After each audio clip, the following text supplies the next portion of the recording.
Blessings to you, sisters and brothers. My name is Chris Bishop, and I'm a student and community member with Mind Tribes.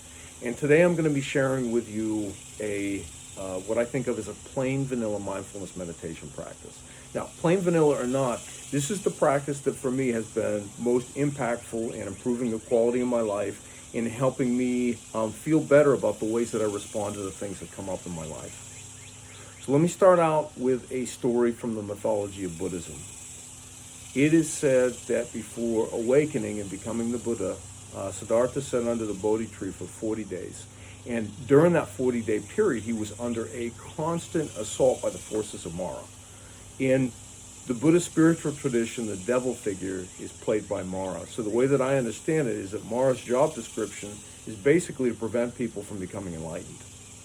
So for 40 days, Mara sat there under that tree, and Mara assaulted him. And it said that Mara played every trick in his playbook against Siddhartha, and in fact invented a whole bunch of other very creative tricks to try on Siddhartha as well.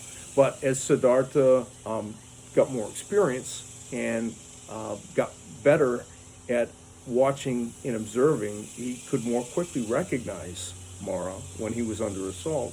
And he found that if he greeted Mara in a very specific way, he got a very predictable outcome. So Mara would be sitting under the Bodhi tree. Siddhartha would launch a new assault. Mara would notice it, recognize it for what it is, and he would say, "I see you, Mara. Come sit for tea." And when greeted in this way, Mara would turn around and run in the other direction. So this metaphor to me is really beautiful and very powerful.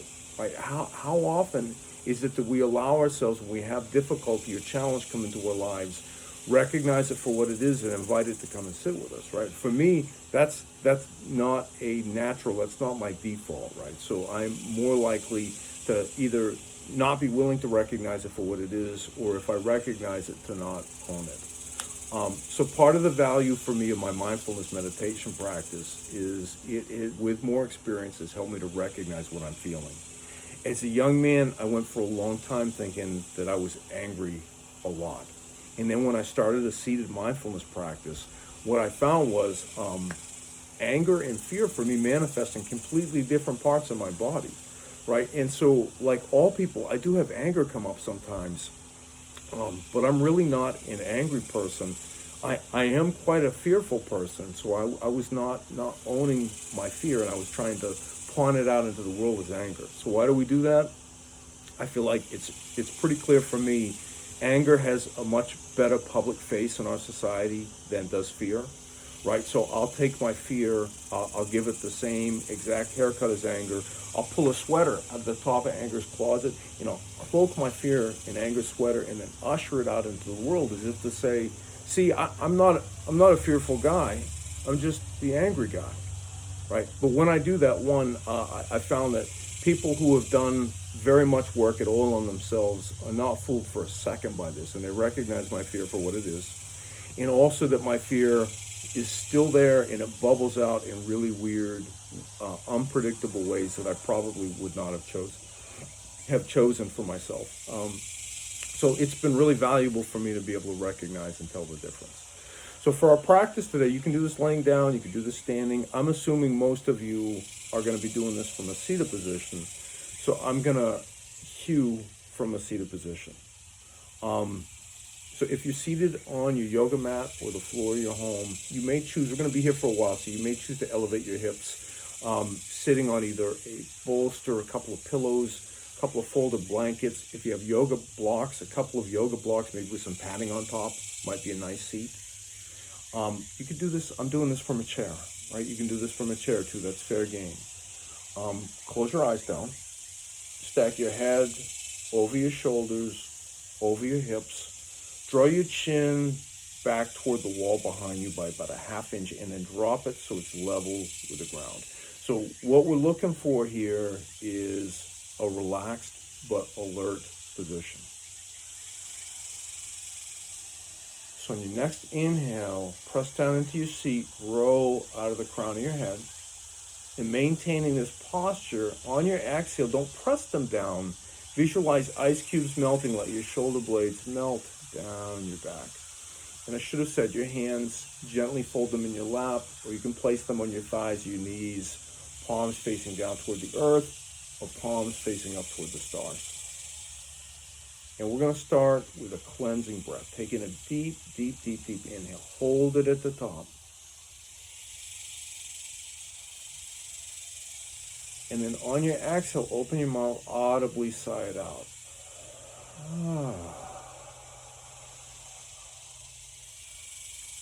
And then just come back to a natural breath. You don't have to do anything special with your breath except to notice them.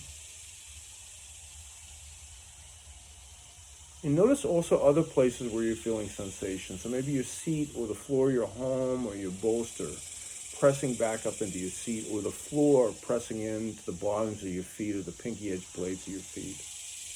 Or maybe the sensation of your breath, a cool rush of air around your nostrils as you inhale, rise and fall of your sternum as you breathe, warm rush of air in your upper lip as you exhale. And you can choose to take a light mantra here. As you inhale, saying to yourself, breathing in, I know I'm breathing in. As you exhale, breathing out, I know I'm breathing out.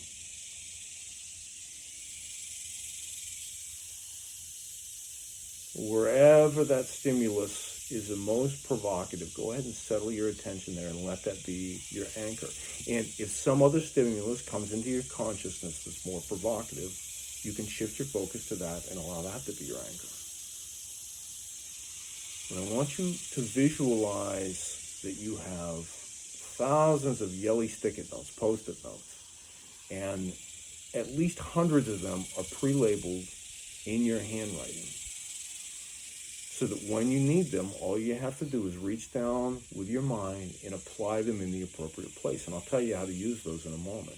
You also have thousands of blank Post-it notes, yellow Post-it notes.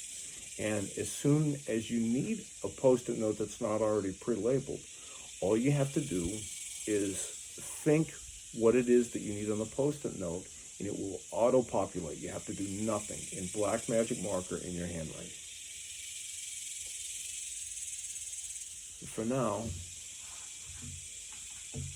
come back to noticing the sensation, either a sensation in your body or a sensation with your breath.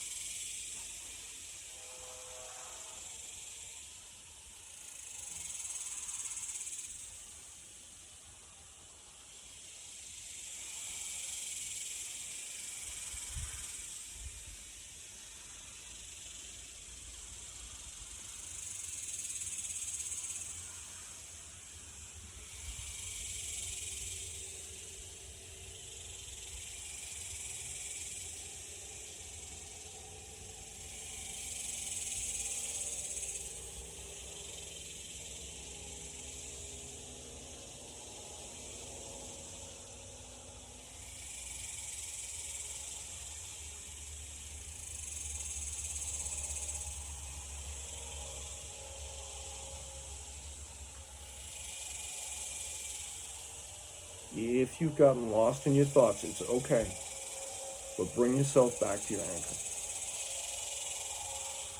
As you sit, you will have thoughts rise up into your consciousness. And sometimes when this happens, we're very unkind to ourselves in the way that we respond to this. And we tell ourselves things like, I'm doing it wrong, or I'm not good at this, or I'm a bad meditator. And that's not what this is. It's simply the nature of mind that thoughts will arise and thoughts will fall away again. Right? So when this happens, you have some tools. So when a thought rises up for you, gently take one of your yellow sticky notes. You have a whole bunch that are pre-labeled thinking. With your mind, gently place that sticky note on the thought. Honor it with your breath. And you don't have to press it away. Just don't attach to it. Let it float away. So sometimes we have very specific types of thinking. So if you're thinking about what's coming next in your day today or tomorrow perhaps, you've got sticky notes pre-labeled as planning. Place that planning sticky note on the thought, honor it with a breath, and then let it float away. Neil Fronsdale says that if we're in a seated meditation practice for 30 minutes and we're caught up in racing thoughts for 29 minutes and 53 seconds, But at 29 minutes, 53 seconds, we notice what it is, and we gently label it as thinking. The meditation worked.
If you've become lost in the dream, it's okay. Bring yourself back to your anchor, the point of most provocative sensation in your body, your breath. So as you sit, emotions will rise up for you too. And sometimes I find that my emotions rise up because I had a line of thinking that I didn't catch in time, and it triggered a strong emotional response for me. But sometimes the emotions just come up too in a place that, from a place where I don't know where they came from, right? So that's okay. When that happens for you, you've got sticky notes that are ready for that. The ones that are often most difficult for me to sit with are anger, fear, shame, grief, and doubt. So if the emotion rises up, shame rises up in you, gently take a shame sticky note, place it on the emotion, honor your shame with a breath, and then let it float away. Your shame comes back again, take another sticky note, gently place it on the shame, honor it with a breath, and then let it float away.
If you've gotten caught up in your thinking, shift your focus back to your anchor. You will likely have sensations come up in your body as well as you sit. So perhaps an itch on the inside of your left forearm. In the case of an itch, I'm not asking you to not itch it. I'm asking you to wait a little bit longer than you normally would, because this can be a very nice anchor. The itch comes up, gently take it a sticky note with your mind that says itch. Place it on the sensation. Honor it with a breath, and then just observe. Same thing with pain. Now, if this is a sharp or burning pain, there's no reason for you to sit with that. So on a scale of 0 to 10, where 0 means you feel nothing and 10 is an excruciating pain you could not bear, if you have a level of pain that's more than a 4, then shift something in your body and move.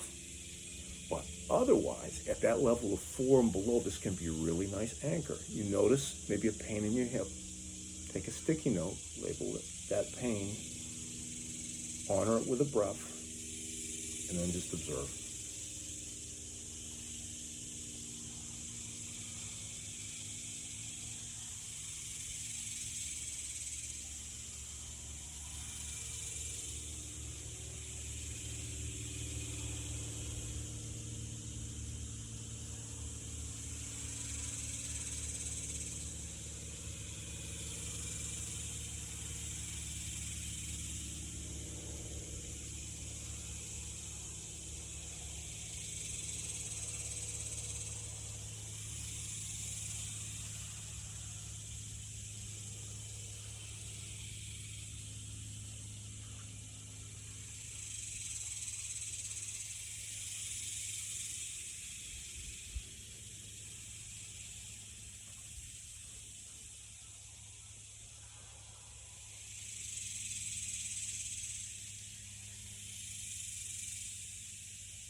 If you're lost in the dream, gently shift your focus back to one of your anchors.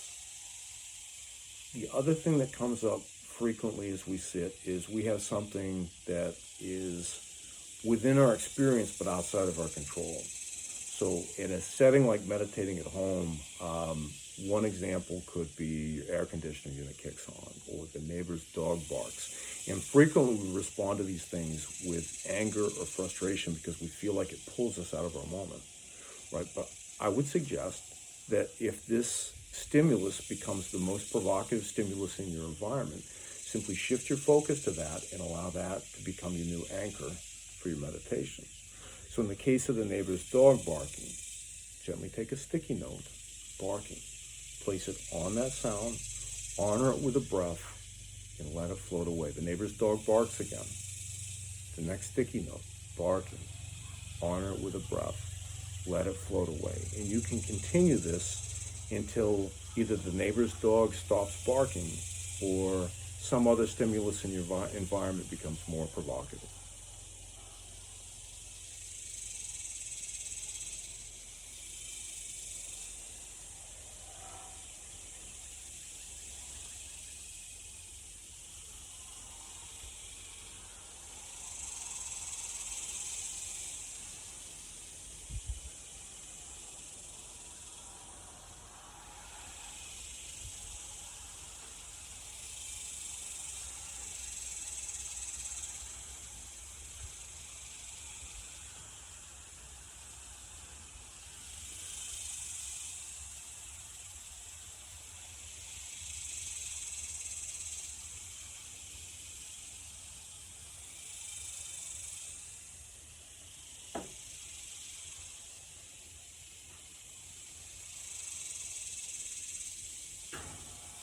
If you're caught up in your thinking, it's okay.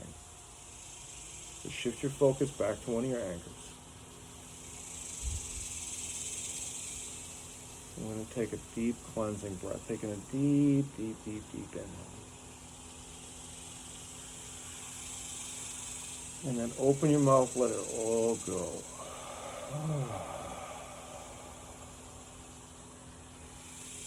Bring your hands to heart center. Thumbs at your sternum. Thank you, sisters and brothers, for allowing me to serve you today. I appreciate your energy, your breath, and your practice. Bring your thumbs to your third eye center. The spark of the divine in me recognizes, honors, and bows down before the spark of the divine in each of you. Namaste.